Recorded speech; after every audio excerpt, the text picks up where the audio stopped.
Quand on observe un échantillon d'or grossi 9 millions de fois, on observe qu'il est constitué d'atomes. Le mot atome vient du grec atomos, qui signifie insécable, qui ne peut pas être coupé. Mais contrairement à ce que suggère son étymologie, un atome est lui-même constitué de particules. Prenons l'exemple d'un atome de carbone pour décrire sa structure. Un atome est composé d'un noyau entouré d'électrons en mouvement désordonné qui constitue le nuage électronique. Un atome est donc constitué d'un noyau et d'électrons. Commençons par détailler la composition du noyau. Le noyau est constitué de particules appelées nucléons. Il existe deux sortes de nucléons, les protons et les neutrons. L'écriture conventionnelle d'un noyau est notée X, A, Z. Celle-ci fait apparaître le symbole de l'atome X. Le nombre de protons Z, appelé aussi numéro atomique, est placé en bas à gauche du symbole. Grand A désigne le nombre de protons plus le nombre de neutrons, c'est-à-dire le nombre de nucléons. Il est placé en haut à gauche du symbole. Ainsi, le noyau de l'atome de carbone, que nous avons considéré, possède 6 protons et 8 neutrons, soit 14 nucléons. L'écriture conventionnelle du noyau est donc C6, 14. Étudions maintenant l'atome dans son ensemble. Cet atome de carbone possède 6 protons et autant d'électrons. Ceci est vrai quel que soit l'atome. Un atome contient autant d'électrons que de protons. Un électron porte une charge élémentaire négative, moins E. Le proton, quant à lui, porte une charge élémentaire positive, plus E.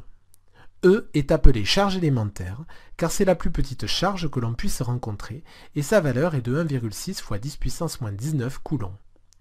Le neutron, quant à lui, n'est pas chargé. Ainsi, puisqu'un atome contient autant de protons que d'électrons, l'atome est électriquement neutre. Les masses Mp d'un proton et Mn d'un neutron sont très voisines. En comparaison, la masse d'un électron, quant à elle, est beaucoup plus faible. On peut donc considérer que la masse d'un atome est environ égale à celle de son noyau. Elle se calculera donc en multipliant le nombre de nucléons, grand A, par la masse d'un nucléon. Enfin, la dimension du noyau est environ 100 000 fois plus petite que celle de l'atome. Ainsi, si un noyau avait la dimension d'une tête d'épingle, l'atome aurait un diamètre de 100 mètres, soit la longueur d'un terrain de football. L'atome est donc essentiellement composé de vide. On parle de structure lacunaire de l'atome. Ion monoatomique. Observez cette poudre. C'est du nitrure de lithium, une espèce chimique formée de deux ions monoatomiques, l'ion nitrure et l'ion lithium. Un ion monoatomique se forme lorsqu'un atome gagne ou perd un ou plusieurs électrons. Détaillons ce processus sur l'atome d'azote. L'atome d'azote est composé d'un noyau comportant 14 nucléons, à savoir 7 protons et 7 neutrons. Autour de ce noyau se trouvent 7 électrons en mouvement. Comme tout atome, l'atome d'azote est donc électriquement neutre. Au cours d'une réaction chimique, cet atome peut gagner 3 électrons. Son noyau, lui, demeure inchangé lors de cette transformation. Mais l'on constate cependant que suite à cette dernière, les charges positives et négatives ne se compensent plus. Il apparaît un excès de 3 charges négatives. Un ion monoatomique chargé négativement, un anion s'est formé. Il s'agit de l'ion nitrure. Comme cet ion possède 3 charges négatives en excès, ces dernières seront notées en haut à droite du symbole chimique. Voyons maintenant comment peut se former l'ion lithium à partir de l'atome de lithium. L'atome de lithium est composé d'un noyau comportant 7 nucléons, 3 protons et 4 neutrons. Autour de ce noyau se trouvent 3 électrons en mouvement. Lors des réactions chimiques, l'atome de lithium pourra lui perdre un électron. On observe donc cette fois-ci une charge positive en excès. L'ion monoatomique formé est un cation, il s'agit de l'ion lithium. Comme précédemment, la charge positive en excès sera notée en haut à droite du symbole chimique. Éléments chimiques. Considérons un atome d'oxygène ayant 8 protons, 8 neutrons et 8 électrons. Les atomes d'oxygène n'ont pas tous cette composition. Par exemple, cet autre atome d'oxygène possède toujours 8 protons et 8 électrons, mais il possède 10 neutrons. Considérons maintenant un ion oxygène O2-. Il possède 8 protons, 8 neutrons et 10 électrons. Ces trois entités ont une seule chose en commun, leur nombre de protons égal à 8. Leur nombre de neutrons ou d'électrons diffère. On dit qu'il s'agit de plusieurs représentants du même élément chimique, l'oxygène. Un élément chimique est donc l'ensemble des entités de même numéro atomique Z. Ils possèdent le même nombre de protons dans leur noyau. On constate donc qu'on change d'élément chimique lorsque le nombre de protons Z varie. Chaque élément chimique possède un nom: lithium, carbone, azote, oxygène, chlore.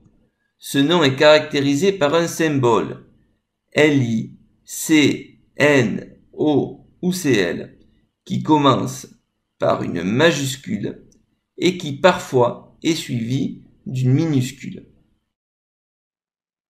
Tableau périodique. En 1869, le chimiste russe Dmitri Mendeleïev propose une classification des 63 éléments chimiques connus à l'époque. Les 118 éléments connus aujourd'hui sont rangés dans un tableau un peu différent, mais très largement inspiré de la précédente classification. Si l'on regarde un peu plus près ce tableau, on s'aperçoit que les éléments sont rangés par colonnes, appelées familles, au nombre de 18, et par lignes, appelées périodes, au nombre de 7. En classe de seconde, nous nous limiterons aux 3 premières périodes. Nous utiliserons un tableau simplifié qui ne prend pas en compte les colonnes 3 à 12 vides pour les 3 premières périodes. Dans ce tableau, les éléments sont rangés par ordre croissant de numéro atomique Z. Le connaissant, nous pouvons déterminer le nombre d'électrons de chaque atome et leur répartition sur les sous-couches électroniques. Les électrons des atomes de la première période occupent la sous-couche 1s. Ceux des atomes de la deuxième période, les sous-couches 2s puis 2p. Ceux des atomes de la troisième période, les sous-couches 3s puis 3p. On remarque qu'à chaque changement de période, une nouvelle valeur du nombre n intervient dans la configuration électronique. On distingue deux blocs. Le bloc S, qui correspond au remplissage des sous-couches S, colonnes 1 et 2, et le bloc P, qui correspond au remplissage des sous-couches P, colonnes 13 à 18. Remarque, l'élément hélium est une exception. Il appartient au bloc P car les atomes d'hélium ont les mêmes propriétés que ceux des gaz nobles. Pourtant, la configuration électronique d'un atome d'hélium se termine en 1s2. Les atomes des éléments d'une même famille possèdent tous le même nombre d'électrons de valence, nombre donné par le dernier chiffre de la colonne à laquelle ils appartiennent. Par exemple, tous les éléments dont les atomes se trouvent dans la 15e colonne possèdent 5 électrons de valence. Grâce à ce que nous venons de voir, nous pouvons déterminer la position d'un élément chimique dans le tableau périodique, connaissant la configuration électronique d'un atome correspondant. Appliquons cela sur l'exemple du bore, dont la configuration électronique d'un atome est 1s2, 2s2, 2p1. Le nombre n le plus grand donne la période à laquelle appartient l'élément. Ici, n égale 2. Donc le bore appartient à la deuxième période. Il possède 2 plus 1, c'est-à-dire 3 électrons de valence. Il appartient donc à la troisième colonne du tableau simplifié, à savoir la 13, car les colonnes 3 à 12 sont vides. Ion stable.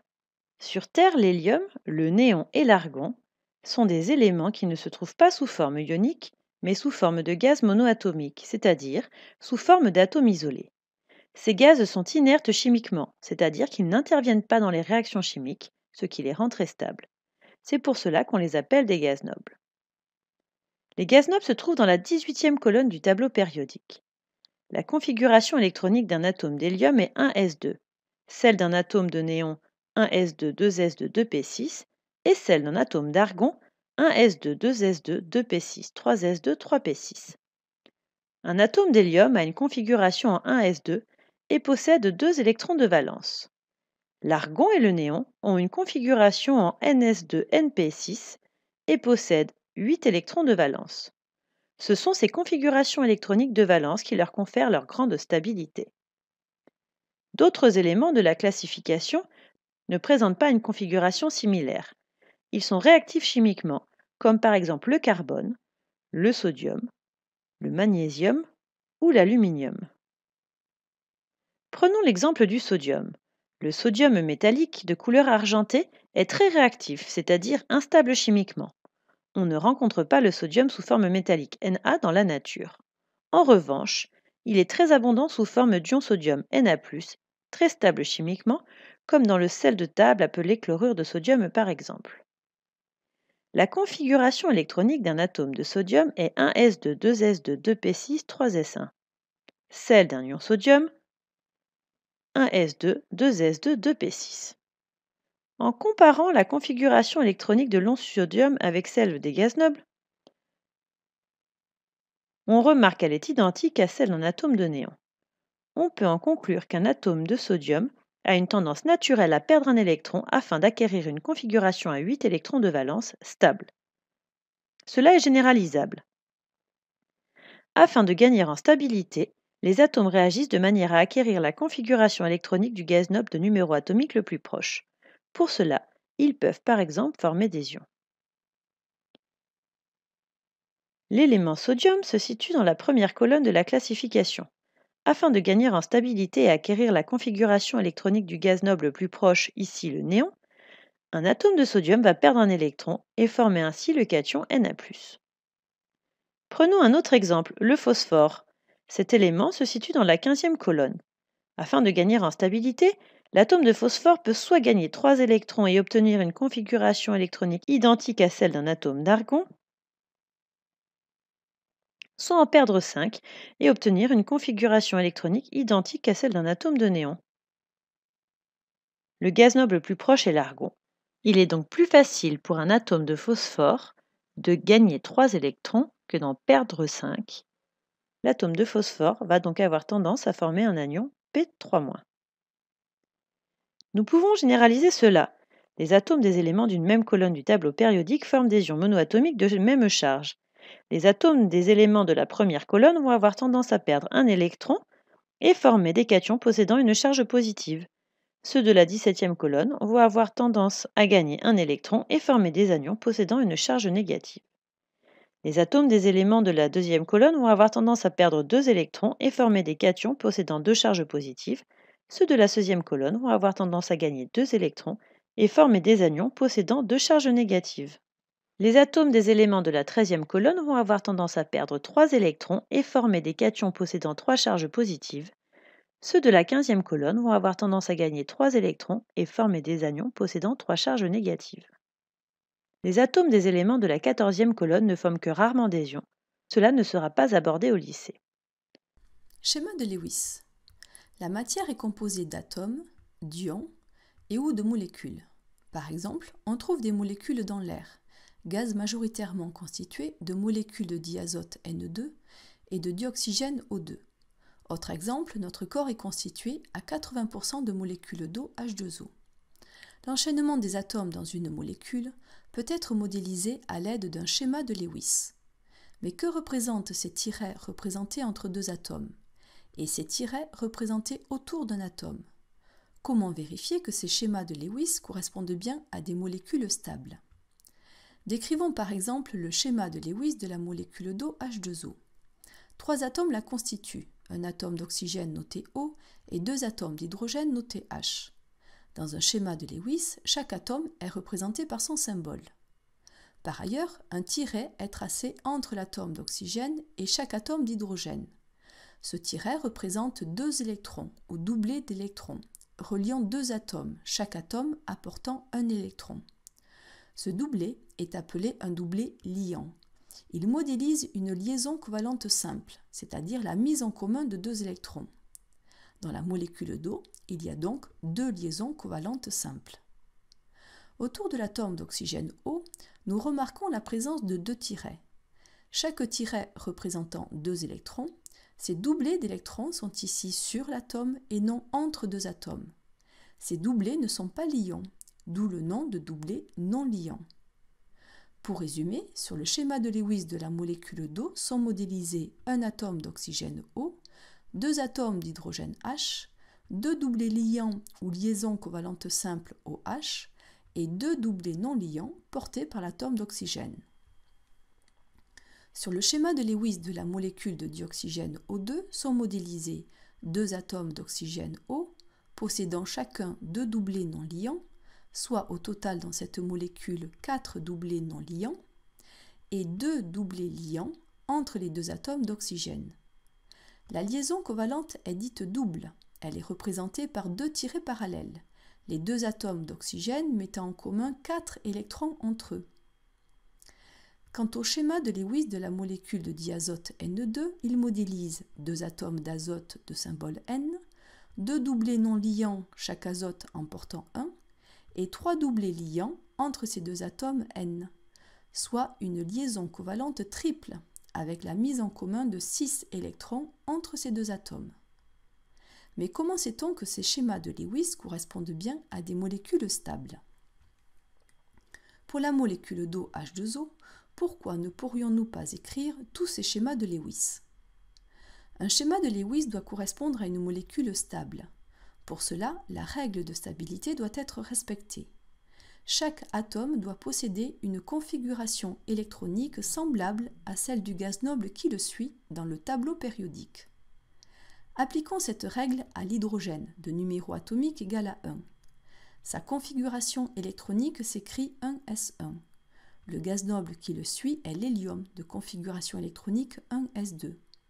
Dans une molécule, l'hydrogène ne doit avoir autour de lui que 2 électrons, ce qui n'est pas le cas dans de nombreuses de ses représentations, qui ne sont pas celles d'une molécule d'eau. Appliquons à présent la règle de stabilité à l'atome d'oxygène de numéro atomique égal à 8. Le gaz noble qui le suit est le néon, possédant 8 électrons de valence. Dans le schéma de Lewis, nous devons donc nous assurer de la présence de 8 électrons autour de l'oxygène, ce qui n'est pas respecté dans ces 2 schémas. Ce schéma est le schéma de Lewis de la molécule d'eau pour lequel la règle de stabilité est respectée par tous les